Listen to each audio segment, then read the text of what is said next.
Olá, boa noite para você que acompanha o RJ Interior desta quarta-feira, dia 6 de outubro de 2021. É o seu RJ Interior que começa com as principais notícias da região dos Lagos, Baixada Litorânea, Norte e Noroeste Fluminense.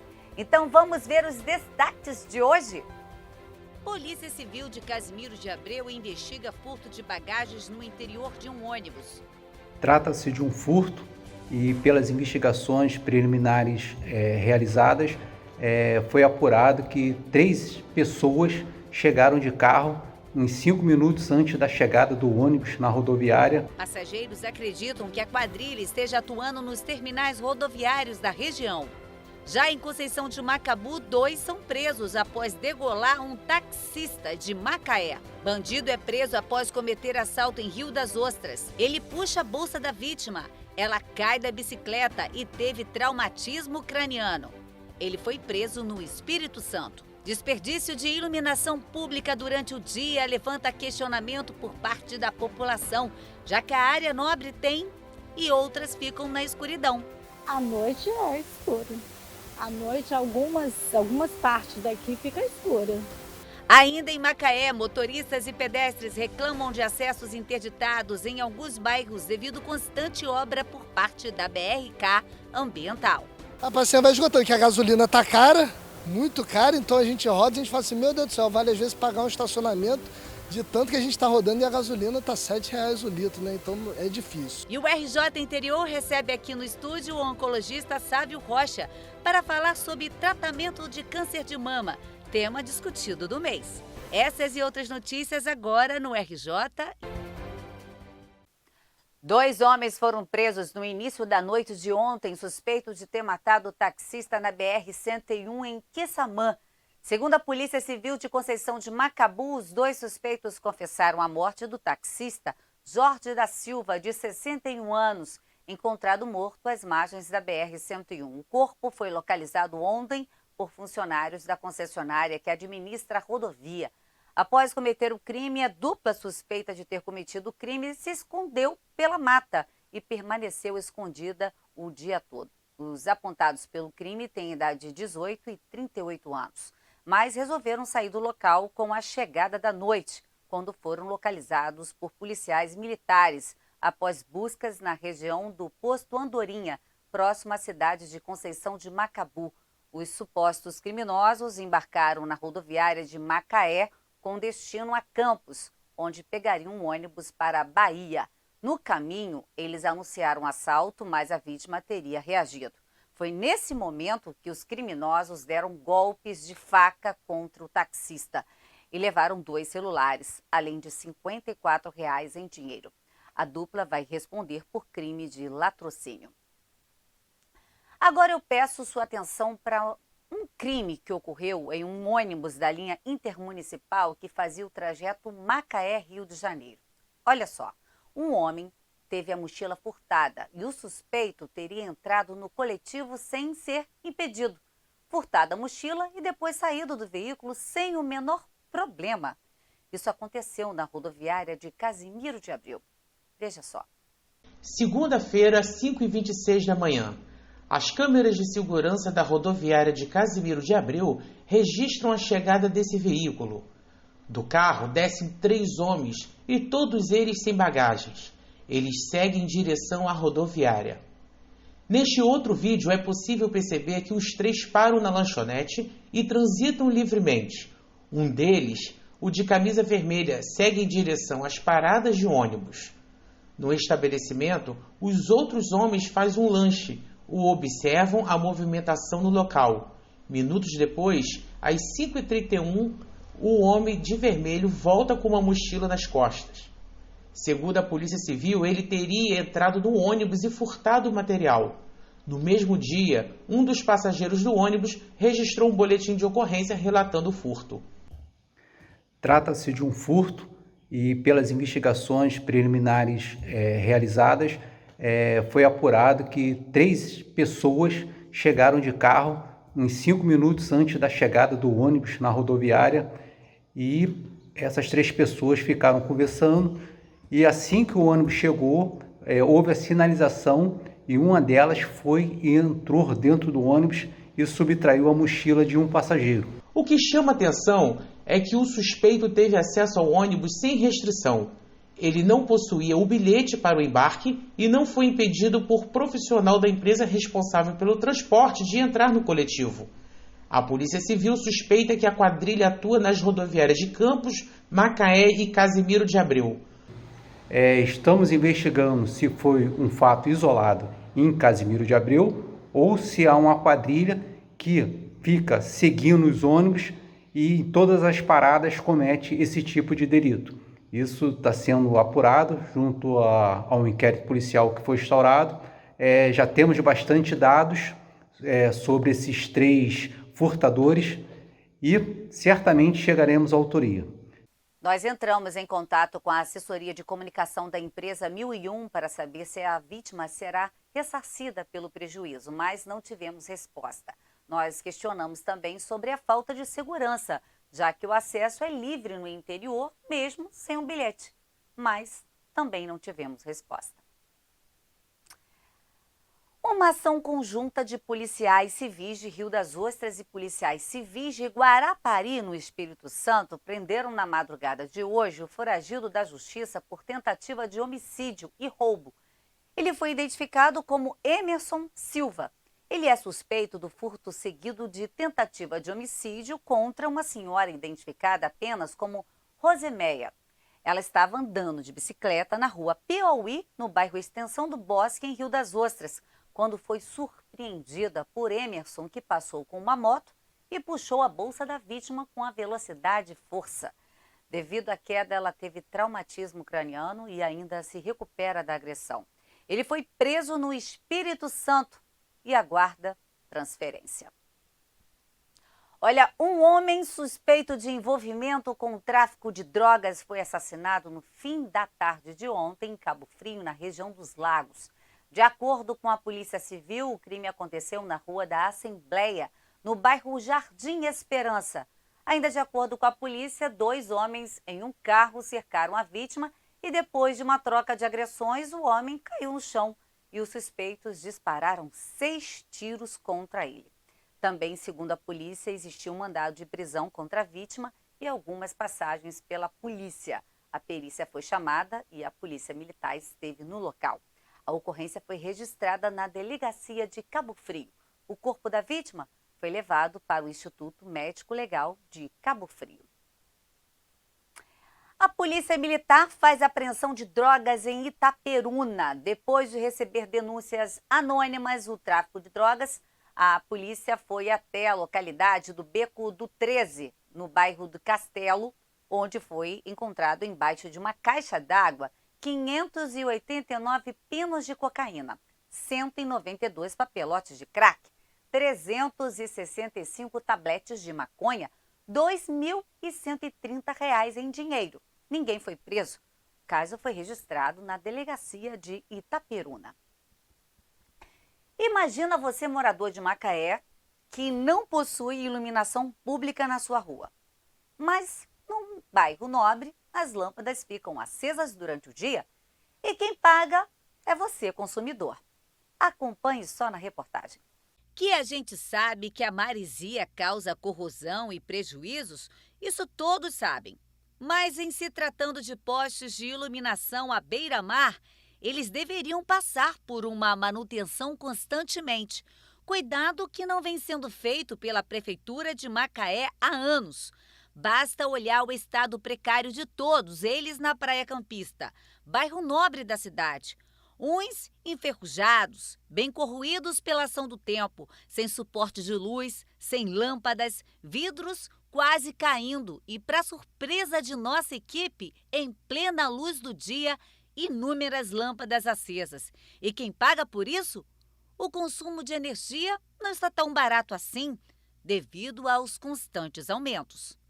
Isso aí, infelizmente, aí quem paga a conta é o cidadão que paga os seus impostos em dia, que somos nós, né? Você pode até ver que no momento as luzes, por ser de dia, estão acesas, podendo assim economizar, tanto que nós estamos numa seca hídrica, né? Que está gerando gastos a cada dia para a nossa sociedade. Lamentável. Com certeza. Muito lamentável. Dói no coração. Muito. E no bolso também. Centenas de pessoas passam pela orla diariamente, tanto pelo calçadão quanto na pista do outro lado. Só que quem passa por aqui teme que uma luminária dessa daqui pode cair sobre a cabeça. E do outro lado, os motoristas também correm o risco de sofrer acidente. Esta engenheira lamenta o descaso e cobra mais respeito com o cidadão. Entender, né, o que está acontecendo, por que está aceso assim, fora de necessidade, né, para corrigir isso aí. Senão vai doer no bolso.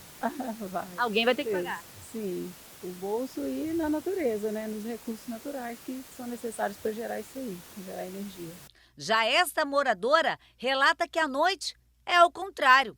Elas ficam apagadas. E inadmissível isso, né, porque durante o dia e à noite. À noite é pior ainda, porque nem energia tem. Entendeu? Um absurdo. Correndo risco? Correndo risco de vida. O tempo todo a gente corre risco. É um perigo. É um perigo mesmo. Como que é a noite aqui, escuridão? À noite é escuro. À noite algumas partes daqui fica escura. Entendeu? E durante o dia fica esse absurdo que vocês estão vendo aí. Nós entramos em contato com a assessoria de comunicação da prefeitura, mas até o fechamento não tivemos nenhuma resposta. Chato isso, né? Olha, postos de combustíveis são fiscalizados pelos agentes da Polícia Civil em Maricá. Veja só. As equipes da 82DP de Maricá e do Instituto de Pesos e Medidas, o INPEM do Rio de Janeiro, realizaram nesta quarta-feira uma ação em posto de combustíveis. Durante a fiscalização, os agentes encontraram bombas com erro de aferição contra o consumidor. No primeiro posto, no bairro do Flamengo, as equipes constataram irregularidades em 4 máquinas, em que o aferimento estava acima do real, ou seja, o cliente pedia para abastecer o tanque com certa quantidade de combustível, a bomba registrava o valor a ser pago, mas a quantidade real de combustível que ia para o tanque era menor, causando assim prejuízo para o cidadão e ao Estado em arrecadação. A ação continua e outros postos de gasolina também serão vistoriados. Um suboficial da Marinha aposentado foi detido suspeito de tentar matar a companheira na cidade de Araruama. Segundo a Polícia Civil, o crime aconteceu no distrito de Praia Seca. O casal residia no bairro Balneário, em São Pedro da Aldeia, e o suspeito atirou uma vez contra a esposa dentro de casa. Quando os policiais chegaram até o local, flagraram um homem com uma pistola em punho. Ao ser abordado, o suspeito informou que só sairia de casa se fosse escoltado por agentes da Marinha. Depois de negociações, os agentes da polícia conseguiram encaminhar o homem para a delegacia de Araruama. Com o militar, foram apreendidas 2 armas de fogo, sendo uma pistola calibre 9mm e um revólver calibre 38, além de 3 carregadores e 110 munições dos 2 calibres.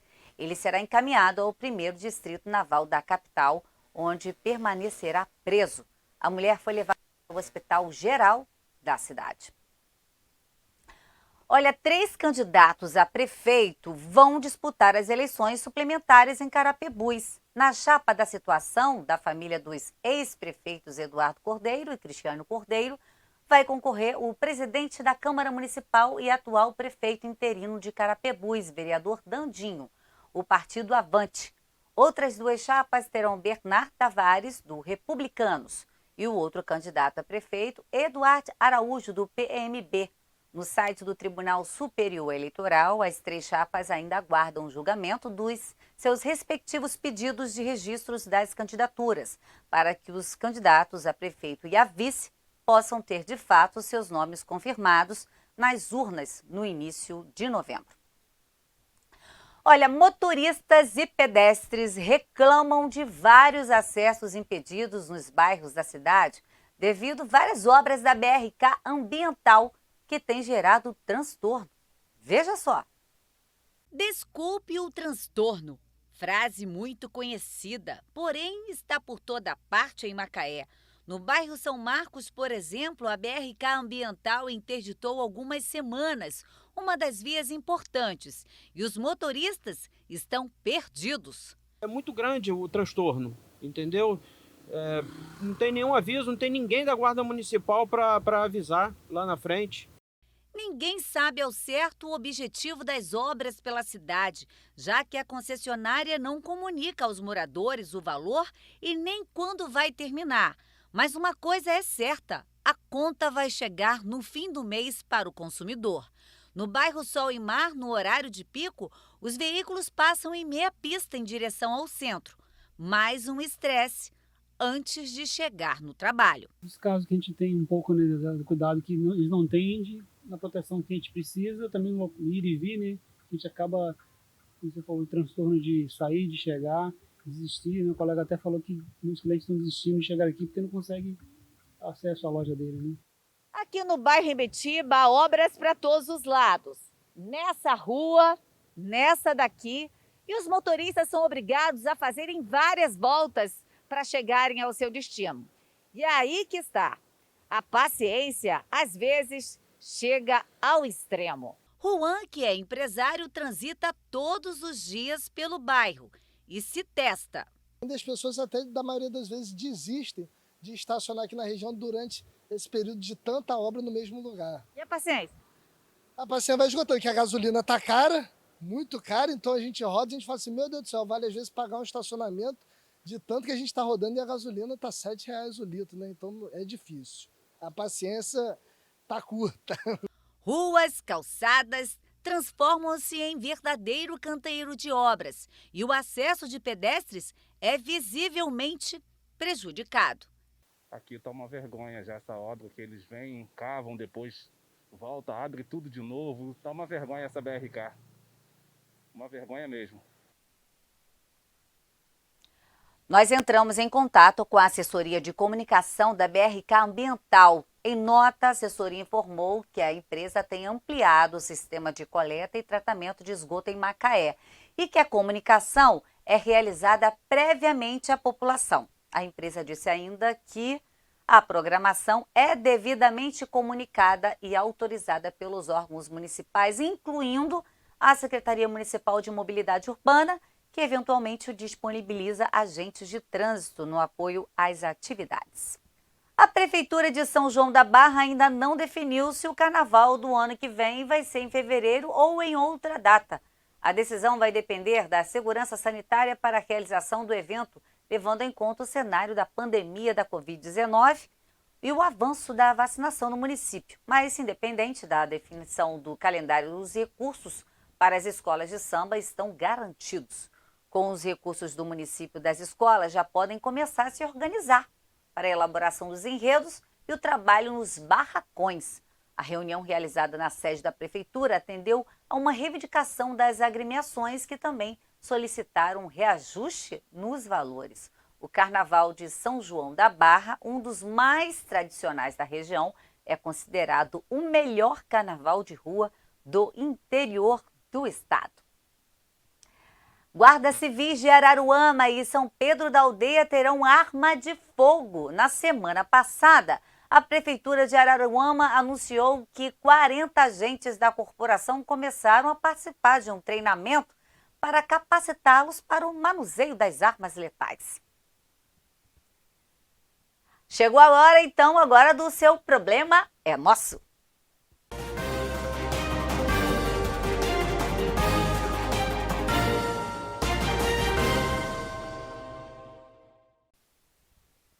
E temos mais uma participação no WhatsApp, dessa vez em Campos dos Goitacazes. Denúncias de moradores que relatam falta de iluminação pública na rua Tupi, no Parque Saraiva, no distrito de Goitacazes. Segundo os moradores, a falta de iluminação tem causado grande desconforto e problemas. Por não ter luz, tem se tornado perigoso transitar por ali e oferece risco aos moradores. Por meio de nota, a Subsecretaria de Iluminação Pública informou que vai enviar uma equipe à rua Tupi para verificar a situação e definir como será feito o atendimento. E vamos saber como é que fica a previsão do tempo para esta quinta-feira? Na região dos lagos, sol o dia todo e não chove. Em Arraial do Cabo, a máxima é de 23 e mínima de 22 graus. Na Baixada Litorânea e no norte fluminense, sol entre nuvens e não chove. Em Casimiro de Abreu e Macaé, a máxima é de 36 e mínima de 22 graus. Em Quissamã, sol entre nuvens, máxima de 36 e mínima de 23 graus. No noroeste fluminense, tempo abafado e não chove. Em Itaperuna, máxima de 39 e mínima de 23 graus.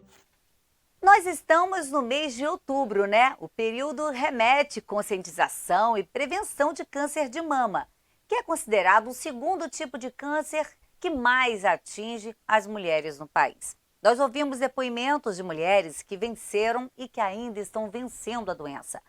Vamos acompanhar só. Josiane, de 45 anos, teve de enfrentar um desafio a mais em sua vida. Após o próprio marido descobrir um nódulo em seu seio, o mundo caiu para ela após ser diagnosticada com câncer de mama. Porque eu descobri, já estava bem no início e isso fez toda a diferença. Josi enfrentou batalhas e mais batalhas, cortou o cabelo, fez sessões de quimioterapia e outras etapas do tratamento. Com o apoio da família, venceu e mais, foi abençoada. Eu acredito que esteja dentro do propósito de Deus, né? Até mesmo porque foi desacreditado pelos médicos que eu poderia ter um novo filho, né? Devido à idade, devido à químio, devido a algumas circunstâncias, não seria. Então, foi inimaginável para mim. Eu acredito que a gente tem sim que ter fé, tem que ter esperança. E agora Deus me deu a possibilidade de vir a Valentina. Eu descobri ela com 4 meses, já estou com 6 meses e está tudo certinho. Já a Edneia, de 45 anos, teve a história bem parecida com a de Josi. O marido foi quem descobriu. Eu tenho uma posição para dormir, que eu durmo com as 2 mãos embaixo da cabeça. E naquela noite eu deitei nessa posição e ele foi fazer uma brincadeira, ele foi puxar o meu braço. Aí quando ele foi puxar o braço, ele fez um toque do cotovelo na minha mama. Aí ele descobriu um carocinho. Nem o medo e a insegurança fizeram com que Edileia desistisse da vida. Ainda deu tempo de se cuidar, fazer todas as sessões do tratamento. Ela sabe que ainda faltam 4 anos para receber alta das medicações.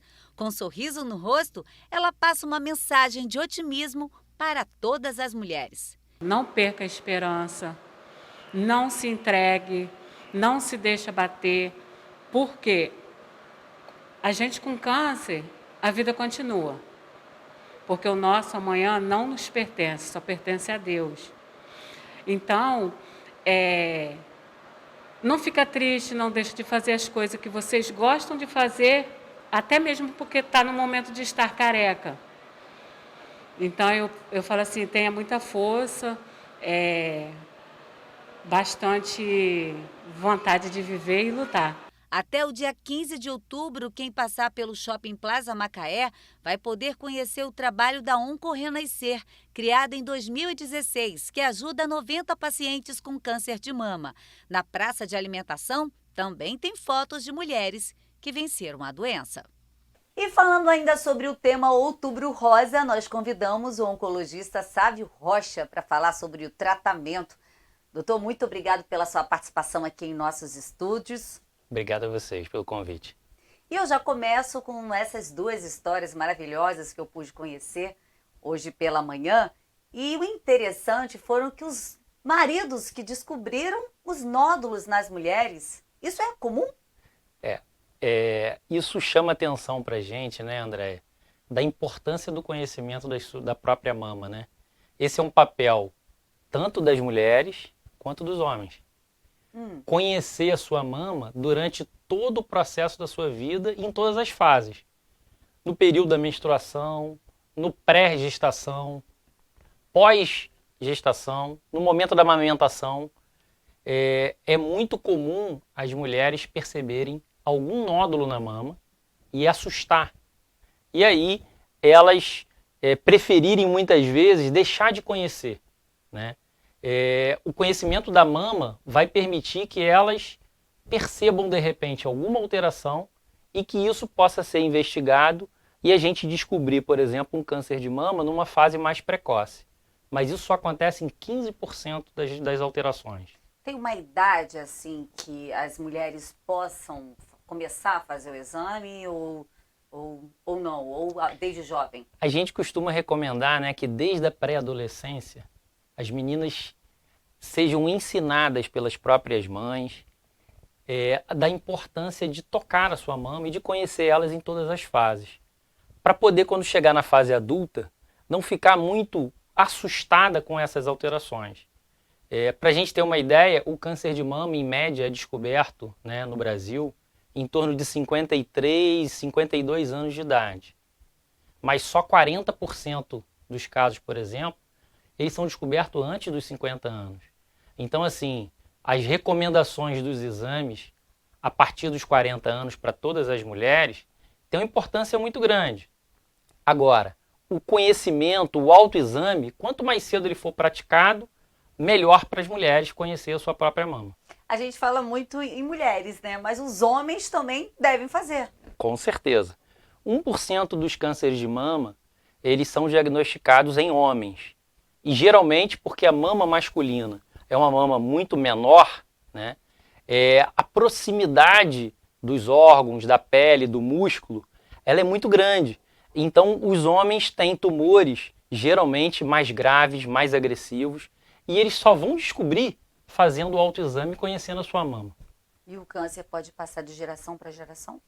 A hereditariedade do câncer de mama, ela não é muito frequente. Ela acontece entre 5 a 10% só dos casos. E geralmente está associado a algumas alterações genéticas que podem ser conhecidos através de aconselhamento genético e alguns exames específicos. Mas não é a maioria. A maioria são os tumores que a gente chama de cânceres esporádicos, que acontecem sem nenhuma interferência genética hereditária. Agora a gente vem passando aí por momentos difíceis, né? Um ano de pandemia, praticamente todos dentro de casa. A gente ainda continua passando esse ano por essa flexibilização. E os casos têm aumentado? As mulheres que procuram a clínica já chegam com um caso mais avançado? Como é que você analisa isso? De caso a caso, né? A gente tem duas situações extremamente distintas, né? Primeiro que a pandemia, ela afastou todas as mulheres dos seus exames regulares, das suas avaliações regulares, né? Então muita gente adiou sua mamografia, muita gente atrasou a sua avaliação com um ginecologista ou com seu médico. Então isso fez um efeito no mundo todo dos tumores de mama terem agora um diagnóstico numa fase mais avançada. Ou seja, os tumores que a gente detectava, né, antes da pandemia, eles estavam em estágios mais iniciais. E agora a gente vem vendo isso, tanto no sistema privado quanto no sistema público, um aumento muito grande da extensão desses tumores. E isso tem impacto na cura, né? Quanto mais precoce a gente fizer diagnóstico, maior a chance de cura. Agora, hoje, quais são os exames necessários para a gente detectar o mais rápido possível quando se descobre? Quando a gente fala de câncer de mama, a primeira coisa que a gente precisa lembrar é que o melhor método é a mamografia. A mamografia, ela, apesar de ser um exame simples, ele tem mais condição de descobrir pequenas alterações na anatomia da mama, na estrutura da mama, e fazer com que a mulher tenha um diagnóstico precoce do que a própria ressonância, que é um exame mais rebuscado, às vezes mais caro, que também pode ser utilizado para tirar algumas dúvidas e ajudar o médico e a equipe de saúde a diagnosticar casos um pouco diferentes. Mas a mamografia, a partir dos 50 anos, ela é o melhor método, a partir dos 40 anos, ela é o melhor método para a gente fazer diagnóstico precoce. Aí eu vou puxar muito mais além pro assunto. Quem tem plano de saúde hoje tem mais capacidade para se salvar ou se recuperar do que quem tem o SUS? Esse é um grande abismo que a gente tem no nosso país, né? Quem tem plano de saúde, quem tem condição de buscar um acesso privado, ele tem uma facilidade muito grande de fazer a mamografia precocemente, de estar agendada, de não perder naquele ano. Agora, quem depende do sistema único de saúde tem uma dificuldade muito grande. A quantidade de mamografias realizadas no Brasil inteiro, ela está muito aquém da necessidade. E uma coisa mais grave é que o Sistema Único de Saúde, ele recomenda a mamografia a partir dos 50 aos 66 anos de idade. Esse é o protocolo que o Ministério da Saúde adota. Mas todas as sociedades médicas do mundo inteiro e do Brasil, seja ela de mastologia, de oncologia clínica, de radiologia, de cirurgia oncológica, recomendam que a mamografia seja realizada a partir dos 40 anos de idade anualmente. A gente ficaria aqui a noite inteira falando sobre esse assunto, né? Alertando todas as mulheres. Mas eu gostaria que você deixasse uma mensagem, suas considerações finais aí para todas as mulheres do nosso, não, porque TV Web, você sabe como é que é, né? Pega Macaé, Brasil e mundo também. Primeiro, agradecer o RJI, a você, por esse projeto e pelo convite. Dizer que toda a sociedade tem um papel importante no enfrentamento do câncer de mama. E esse papel começa dentro das nossas famílias, dentro dos nossos lares, fazendo com que as pessoas que estão mais próximas da gente busquem conhecer a sua mama e fazer a mamografia anualmente a partir dos 40 anos de idade. O tratamento tem cura se a gente fizer diagnóstico precoce e eles podem chegar a 95%. Então não vamos perder essa oportunidade. Obrigada. Muito obrigado. Boa noite, tá? Olha, o principal cartão postal de Itaperuna, o Cristo Redentor, foi reconhecido oficialmente como irmão do Cristo Redentor do Rio de Janeiro. A cerimônia de assinatura da geminação das estátuas ocorreu na capital do estado e contou com a presença do prefeito de Itaperuna. Com o novo título, os dois monumentos irão trabalhar em cooperação com setores como cultura, meio ambiente e turismo, além de compartilharem celebrações festivas. Inclusive, os dois monumentos estão iluminados de rosa, isso mesmo, em apoio ao Outubro Rosa, campanha de prevenção contra o câncer de mama. O Cristo de Itaperuna possui 20 metros de altura, completou 55 anos em janeiro de 2021 e no local que disponibiliza a rede de Wi-Fi gratuita. Os visitantes podem observar a cidade através de uma luneta panorâmica. Lindas imagens, né? Um abraço apertado para todos do Noroeste Fluminense. O RJ Interior fica por aqui. Essas e outras notícias você pode acompanhar aqui, ó, nas nossas redes sociais que aparecem na sua tela. Fique então agora apreciando um pouco das imagens do Cristo Redentor de Itaperuna e também do Rio de Janeiro. É Outubro Rosa, gente. Até amanhã.